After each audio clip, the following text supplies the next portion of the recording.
Spooky month is here, and I don't know what to play. I'm thinking of something nostalgic. Maybe something like Monster House on the PlayStation 2, but I've already done a series of this, and you Smurf fans really love it. It's a popular series on this channel. So instead, what if I ranted about this pile of trash? And you'd think as well, because it was made by Blast, you would have a blast playing these games. Smurf no. So yeah, instead of doing a series of this game, unless you Smurf fans want me to, for this video, I'm just going to rant about how bad this game is. So yeah, first impressions, if you see a game by Blast, do not play it. And Casper and the Ghostly Trio is one of them. And unfortunately, they've done the same to Bob the Builder, Postman Pat, and Home Alone? Did I really have to bring up that game? Sorry. Yeah, Home Alone on the PS2 was a bit of an abomination, but it's by Blast, so what do I expect? I am rather curious though, how come Blast decided to put the PS2 games on the CDs? I mean, I definitely don't have a problem with it, because look at how beautiful this CD is. I know it looks purple on camera, but in real life it's a dark shade of blue. Yeah, look at how beautiful this blue CD is. If only the game itself was beautiful, but it's not. Because, like, it's a bit of a shame, really, because I feel like these games could have had more potential if it was on a DVD. But, nah. And I'm going to show you how bad it is. So, grab some popcorn or your favourite snack, because I'm going to rant about this game now.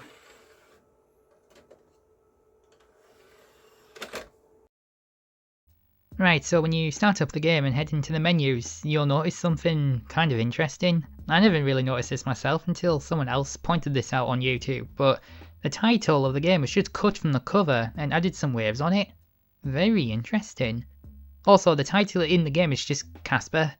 Just Casper. Why not Casper and the Ghostly Trio? Is there alternative titles now? Ah well. Okay, so the game begins and oh my Smurf dude, Casper has legs. Why does he have legs? What's with these scarecrows? Why are they laughing every time they get hit? Weirdos. What do they think they are? The Joker. And also, what is Casper throwing as well? I don't see him as a type of ghost to throw projectiles or whatever those are. I mean, I just see Casper as he's a friendly ghost and just wants to make friends. That's all. The first level has you going through a maze. Man, you think it'd be easy because, you know, Casper's a ghost. He can just fly over the maze or even phase through walls. But no, you have to go through the maze on foot. I mean, I'm not saying this maze is hard, but you gotta watch out for the scarecrow and the skeleton in there too. And there's a key you have to find as well. This level's not too hard compared to level 2. I could never get past that one in my childhood. But besides those projectile thingies that Casper throws, he also has bombs as well. However, the bosses are immune to those. I didn't even think this game had bosses. Though to be fair though, I was stuck on level 2, so...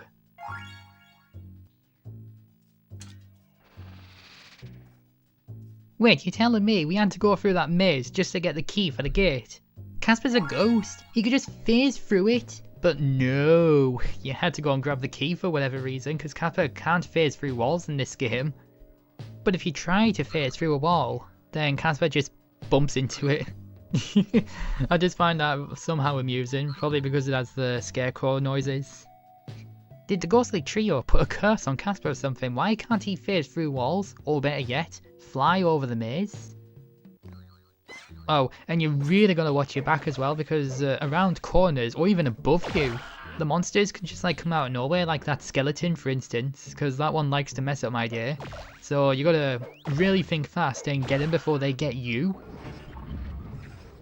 And another thing as well, every time you make Casper jump in this game, that do I really have to hear that every time we make Casper jump? I mean, come on dude, I don't want to hear that every time I make him jump. At least the other games as well. They don't have the jump dialogue, or sometimes don't even play a sound at all. Or sometimes have more than one. Why can't this game have either of those, not just one every time he jumps? Like, come on. When you complete a level as well, it puts you in a bonus stage, and by the way, they only take like 23 seconds to load.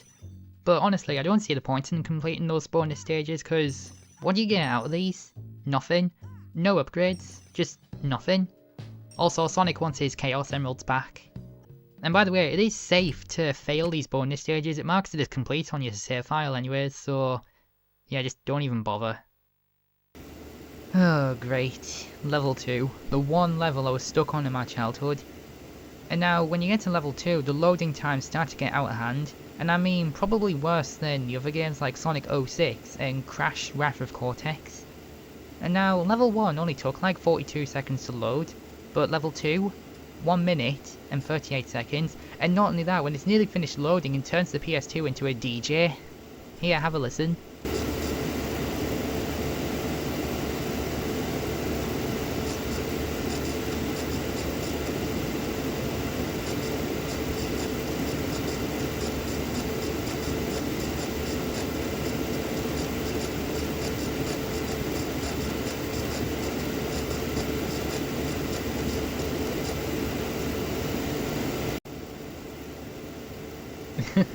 I find the disc tray noises way more amusing than this whole game altogether. Well, I mean, I think the memory card selection is kinda cool as well, because I like how it turns the memory card into a ghost when there's nothing in that slot. Anyways, back onto the game. To tell you the truth, I don't know which enemy I hate the most in this game. It's either the skeletons or this cloaked ghost. I think it's probably the skeletons because they used to ruin my day a lot. Oh, and just like the skeletons, the cloaked ghosts like to hide around the corner too. And there it is right there, that's the part that I was stuck on in my childhood back then. I thought I would have to pile up the boxes to make Casper jump from the platform, then onto the box, and then across. But nah, do you want to know what you had to do this whole time? You had to hold the L2 button to fly across that gap. Like, seriously, if I knew that years ago, I would have easily completed this game, but no. Because of this game's lack of tutorial, I never could beat this game. Yeah, can you imagine how much better this game would be if there was tutorials? There would be like a sign, hey, to fly across this gap you need to hold the L2 button. Yeah, if this game had tutorials it would be probably better as well, but nah, this game's just trash. But now that I know about the L2 button I got way further than I did in my childhood. But hey, check this out. There's a gap in the wall. And here too. Huh, a broken level design? Although to be fair though, the blue tinted PS2 discs are usually the early PS2 games. But this game is from 2006, how is this an early PS2 game? Do you remember when I told you the skeletons like to hide around the corner with the cloaked ghosts?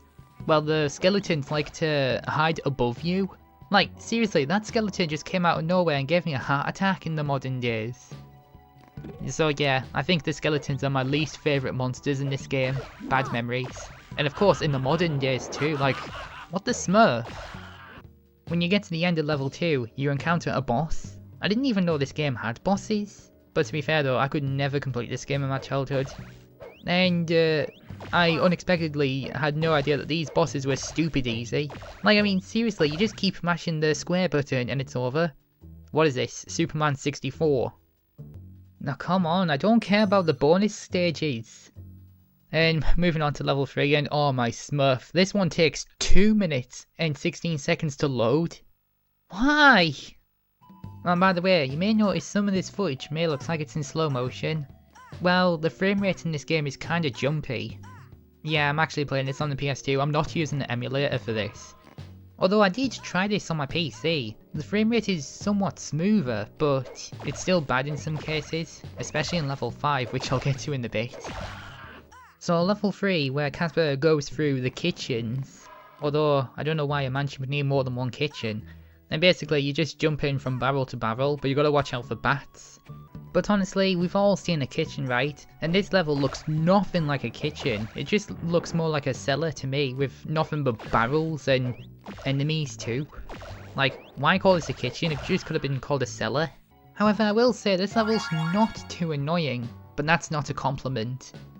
And then yes, there is a boss at the end of this level as well, and this one is also stupid easy. All the bosses in this game is stupid easy. I mean, seriously. If you're gonna make a boss, make it challenging for Smurf's sake. Yet again, skipping past the bonus stage because I don't see the point in completing those.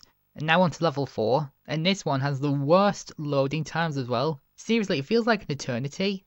This one nearly takes like 3 minutes to load. Like, I'm not even joking. 3 whole minutes? Like, why? I may as well make myself a cup of tea while it's busy loading. This game really does test my patience. I think I'd rather play Crash Wrath of Cortex or Sonic 06. Okay, maybe not Sonic 06, maybe Crash Wrath of Cortex over than this pile of rubbish. And at the end of the day, I don't even know why I'm still playing this trash. And level 4 feels like a gigantic maze. I easily get lost in this. I don't know about everyone else, but I sure get lost in this. And the reason why you get lost so easily in this level is because you have to go through various rooms to collect keys that opens doors all around the Great Hall. So that's how you end up getting lost that easily.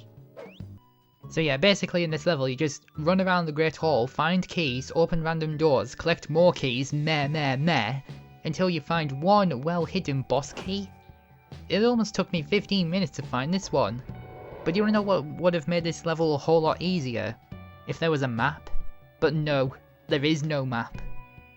And I think we pretty much get it at this point, skipping past the boss fight because it's just like the others, stupid easy.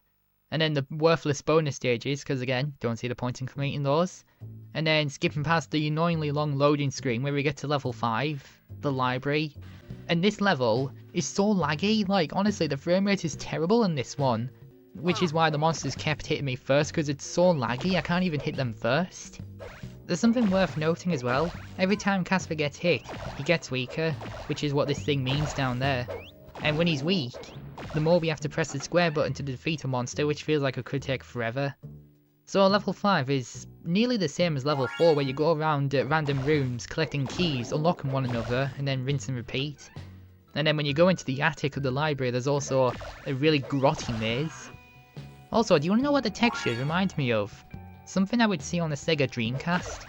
I mean, I've never had a Dreamcast, but I did play Sonic Adventure on the PlayStation 3.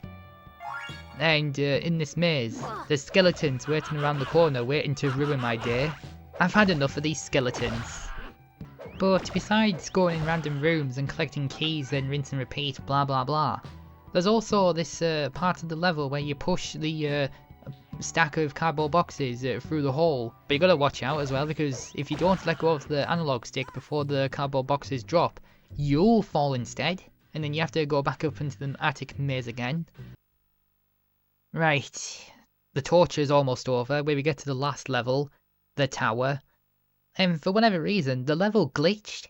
I could hear you laughing in the background. I mean, I don't want to hear that the whole time I play this level. So I had to quit, reload the level, which took about 2 minutes to load. But the glitch was still there, but this time it was playing thunder sounds.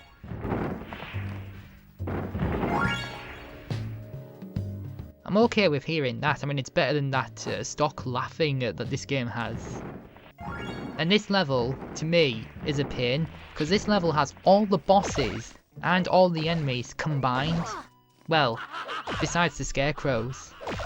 So when you survive through the monsters and all the bosses combined that this level has, you finally get to Casper's uncles, the ghostly trio. And just like the other bosses that this game had, the ghostly trio are also stupidly easy to fight. As long as you fight them one at a time, so that way they're all not going after you at once. And then you finally free Casper's best friend, Wendy. Well, I mean, after going through all that torture, there's gotta be a worthy ending in this game, right? Maybe a cool cutscene? Really? This is all I get? Rubbish!